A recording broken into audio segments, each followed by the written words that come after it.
Pem Pem is the sound of motorbike taxis cruising through traffic. It's also the name of this popular way of getting around Liberia.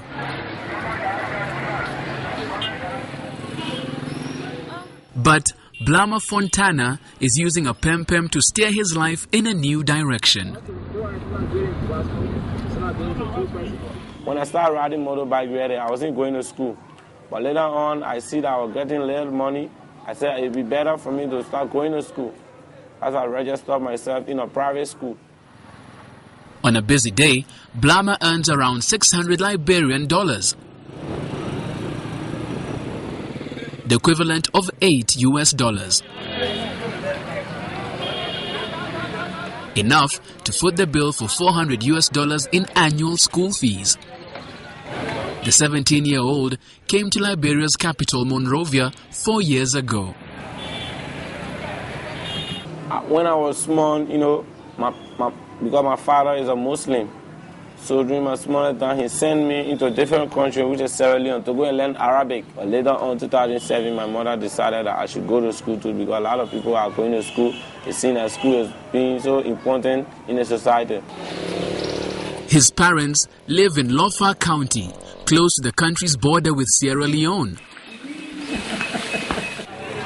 But the best schools are in the coastal capital. Blama finishes classes at 2 and rides his bike for around 4 hours before returning to the wrecked building where he lives. $20 in rent each month buys him a room here. During 8 o'clock, I park my motorbike and come and study from 8 to 10 o'clock. So 10 o'clock, I go to bed. In the morning, I wake up and prepare myself for school. Civil war in Liberia lasted for more than a decade, leaving the country's infrastructure in tatters. Economics teacher George Williams has seen the country try to get moving again.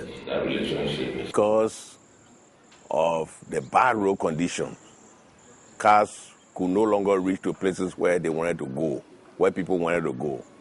So as a result, the pepper was brought in to help carry people in the villages and towns of Liberia. The motorbikes have helped to drive forward the country's economy, left battered by the conflicts that ended 10 years ago. At the beginning of this period, even people were doing bartering system. If I got rice and you got fish, I give you rice, you give me fish. But now people are buying with physical cash. It costs $30 Liberian to transport a passenger for 1 kilometer. 3 times less than the cost of taking someone the same distance in a Kenyan border and half of the cost of the same journey on a motor in Rwanda. For Blama, driving people around in exchange for an education seems like a fair trade. Being educated is most important in a society where I see a lot of people are holding position in the government or a lot of institutions. They are educated. After school, I want to be a lawyer. That's my dream. I want it to come true. One of Liberia's youth politicians was a student leader at the University of Liberia. We're talking about a generation that is lacking behind, not because they wanted to stay behind, because our leaders in the past probably did not do them justice. Many children are forced to work full-time instead of going to school. And some are the breadwinners for their families. The Liberian government has launched a $3 million initiative aimed to boost employment prospects for young people.